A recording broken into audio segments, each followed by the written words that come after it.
took over the rotating presidency at the Conference on Disarmament. The space peace talks are being held in a different venue in Geneva. Turning to China, Publit accused the country of developing a range of anti-satellite capabilities, including jammers and ground-based missiles, intended to target low Earth orbit satellites. Given that, she said, it is difficult to determine the truthfulness of China's concern about the prevention of an arms race in space.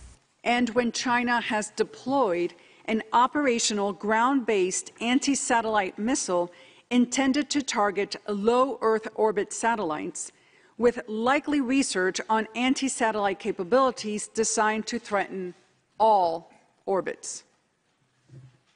U.S. President Donald Trump has called for the creation of a new military branch devoted exclusively to space, with the Pentagon submitting a proposal to Congress earlier this month. Trump's Space Force call and his declaration that Washington considered space a war-fighting domain has raised widespread concern. But experts have noted that the three major powers and all seafaring nations have a lot to lose if the ongoing negotiations collapse, given the increasing importance of satellite technology in both civilian and military affairs. The negotiations being led by Brazil's ambassador to the Conference on Disarmament, Guilherme de Aguiar Patriota, will only produce a report if all nations reach consensus on its content. Officials from Taiwan and the U.S. announced a new dialogue mechanism to promote democratic values in the Indo-Pacific region and foster closer ties between both countries. Titled the Indo-Pacific Democratic Governance Consultations, senior officials from both countries will meet to promote a free and open Indo-Pacific region. 台湾是一个可信赖的伙伴，台湾是一个民主成功的故事，而且台湾也是一个世界良善的力量。那以台湾来作为一个平台，来促进区域的良善治理，那这个就是台湾可以贡献这个社会，也是台湾可以作为世界良善力量的一个象征。It's possible, we believe it's possible to have a good relationship with Taiwan and a good relationship with China at the same time. Things that we do with Taiwan are not, should not be regarded as things that we're doing because we are seeking to provoke China or vice versa. The United States opposes any initiatives that seeks to unilaterally alter the status quo, and we have a long-standing policy of opposing a referendum for an independence referendum, which we think would be an effort to alter the status quo. Boeing CEO Dennis Muilenburg sought Monday to reassure clients and passengers of the firm's commitment to safety in a video message published amid intense scrutiny following the Ethiopian Airlines flight ET302 crash. Muilenburg said safety is at the core of who they are at Boeing, and ensuring safe and reliable travel on their airplane is an enduring value and their absolute commitment to everyone. The tragic losses of Ethiopian Airlines Flight 302 and Lion Air Flight 610 affect us all, and we join the world with heavy hearts in grieving. When an accident happens, for any reason, we focus relentlessly to determine why. We're united with our airline customers, international regulators, and government authorities in our efforts to support the most recent investigation, understand the facts of what happened, and help prevent future tragedies. The accident involving an Ethiopian Airlines Boeing 737 MAX 8 killed 157 people, less than 6 months after a Lion Air jet of the same type crashed, killing 189 people. Parallels between the two accidents had put the spotlight on whether Boeing delayed correcting a problem with the plane's MCAS anti-stalling system, identified after the Lion Air crash. On Sunday, the Seattle Times raised further questions in reporting sources who denounced Boeing's close ties with the U.S. aviation regulator. Soon, we'll release a software update for the 737 MAX that will address concerns discovered in the aftermath of the Lion Air Flight 610 accident. Our team is on site with investigators to share technical expertise. We regret the ongoing challenges the grounding has caused for our customers and the flying public. Brazil and the United States signed an agreement allowing the U.S. use of Brazilian Space Agency's Launch Center Alcântara. The agreement was signed at the U.S. Chamber of Commerce as part of Brazilian President Jair Bolsonaro's visit to Washington. When we come back, communities in Bogota, Colombia receive help from Aid to Humanity project. That's next. Eagle News Washington, D.C. will return shortly.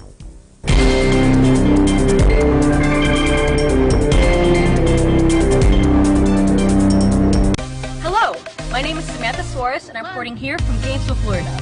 Behind me is the Florida Museum of Natural History, home to a butterfly rainforest featuring hundreds of butterflies from across the world. Do you know another place that has sites from across the world? Well, check out Digital Nest on Tuesdays and Thursdays at 7:30 p.m. And I am one with 25. Hey guys, I hope you enjoyed this video. Make sure to leave some love by giving it a thumbs up and don't forget to subscribe here at ABC Digital Nest so you don't miss any of our upcoming features.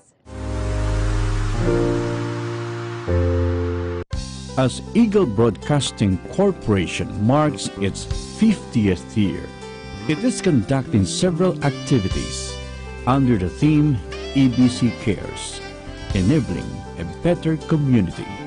Health and nutrition are key factors on child's learning and well-being. EBC's feeding program encourages the community to combat malnutrition among children and ensure them a healthy future. EBC's cleanup drive and citronella planting hopes to help the community in caring for environment and preventing diseases such as dengue. EBC's public service program, Paglilingkod sa Bayan, Serbisyo para sa Mamamayan, has opened its doors to government agencies so more people can avail of these services. EBC's blood donation program and medical mission continue to spearhead life-saving projects, and EBC's livelihood seminar teaches and guides those who want to have additional income and business. EBC Cares, serving the people in these interesting times.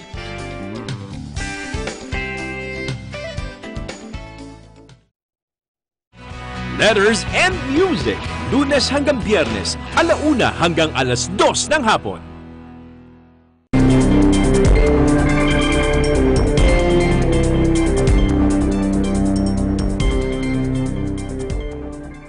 More than 1,000 people are feared to have died in a cyclone that smashed into Mozambique last week, while scores were killed and more than 200 are missing in neighboring Zimbabwe. The city of Beira in central Mozambique bore Cyclone Ida's full wrath on Thursday before the storm barreled onto neighboring Zimbabwe, unleashing fierce winds and flash floods and washing away roads and houses. Mozambican President Filipe Nyusi said in a nationwide address, "For the moment we have registered 84 deaths officially, but when we flew over the area this morning to understand what's going on, everything indicates that we could register more than 1,000 deaths." He said, "This is a real humanitarian disaster. More than 100,000 people are in danger." The president said survivors have taken refuge in trees while awaiting help. The International Federation of Red Cross and Red Crescent Societies, or IFRC, said the scale of damage in Beira is massive and horrifying.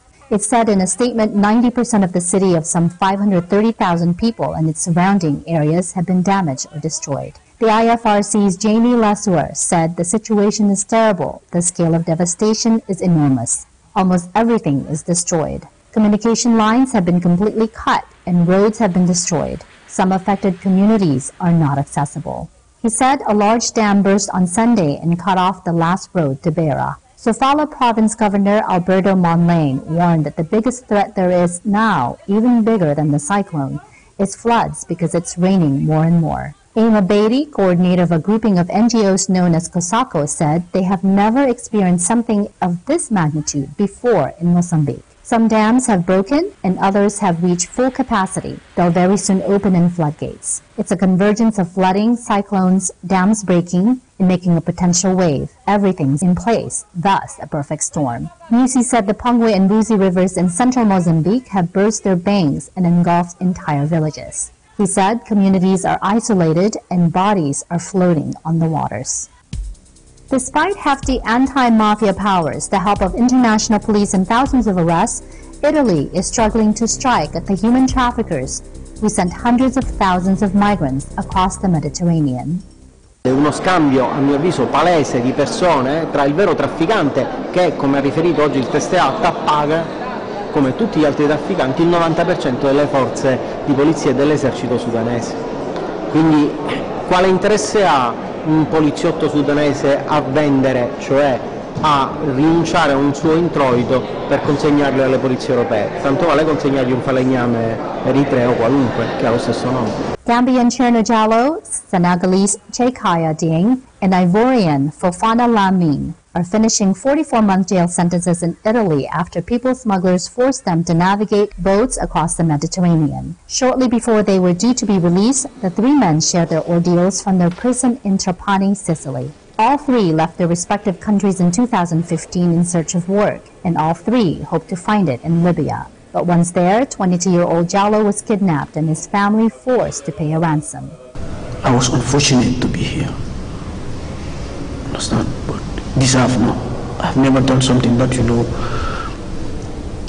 I never done something bad that that I deserve to be in prison. Understand? It was beyond my will. I cannot do anything. I don't want to lose my life. I want to live.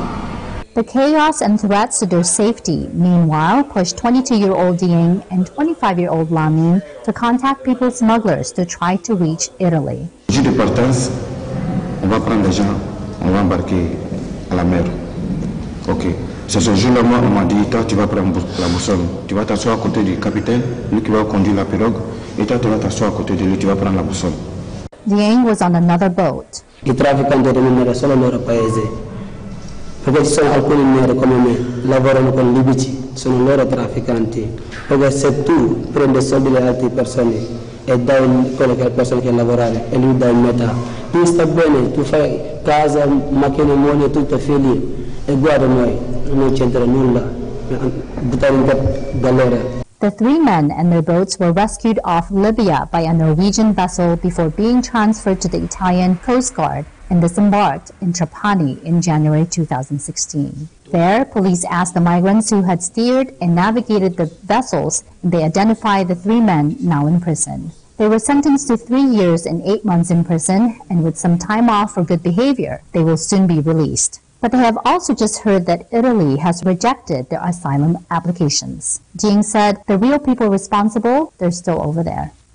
A nationwide blackout, unprecedented in scale and length, worsened the psychological descent for Venezuelans as they watched cash machines and water pipes shut down for lack of electricity and their homes plunge into darkness.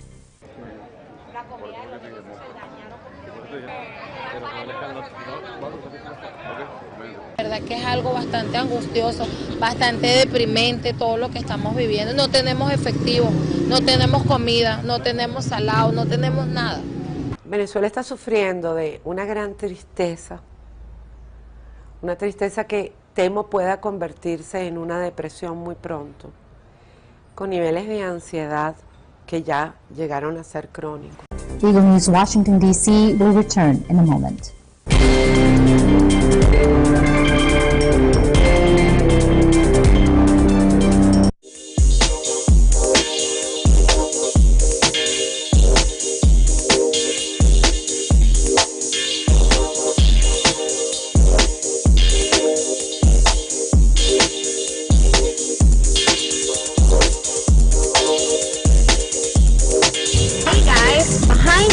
What is called EPS, one of the most famous landmarks here in Stavanger, Norway. And if you want to see more of the tourist spots like this, just tune into Digital Nest every Tuesday and Thursday, 7:30 p.m. I'm managing media from Stavanger, Norway. Always fun with 25.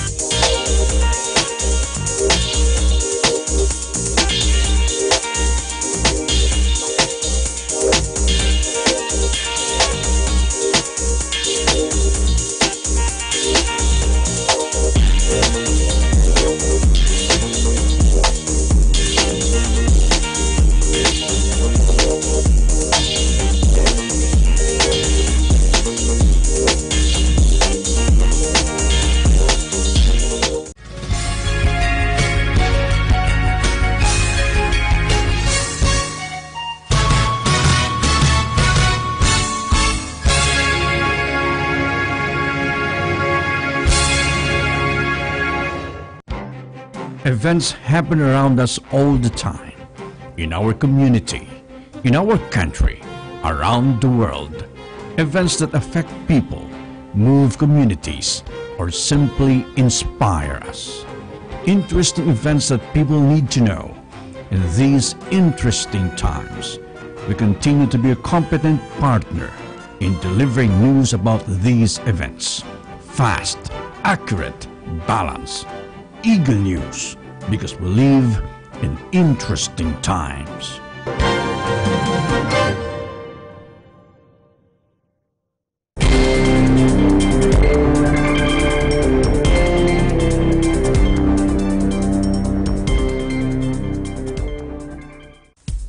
This is Eagle News, Washington, D.C. I'm Anna Cui. As part of the year-round International Aid to Humanity project of the Iglesia ni Cristo, community members of Bogota, Colombia recently received assistance. Janica Peralta with the details. According to the reports of the Statistics Agency, Departamento Administrativo Nacional de Estadística, or DANE, although the poverty rates here in Colombia continued to drop in 2018, the nation's capital, Bogota, increased for the third year in a row, and the impoverishment is more than double than the United States. Responding to the needs of residents here in Bogota, be they spiritual, emotional, or material, the Iglesia ni Cristo in this part of the world sponsored an evangelical mission and an Aid to Humanity event.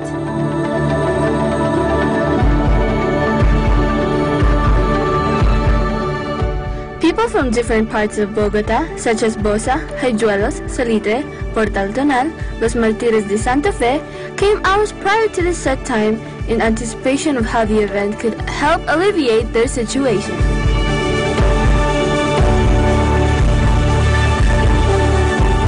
The event commenced with the preaching of God's words by Brother Edwin Peralta.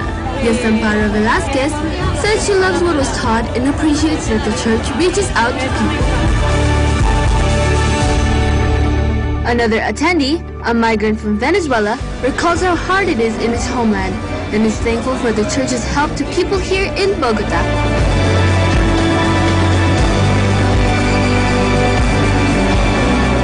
Bags filled with groceries and other daily essentials were distributed to dozens of families who attended the event.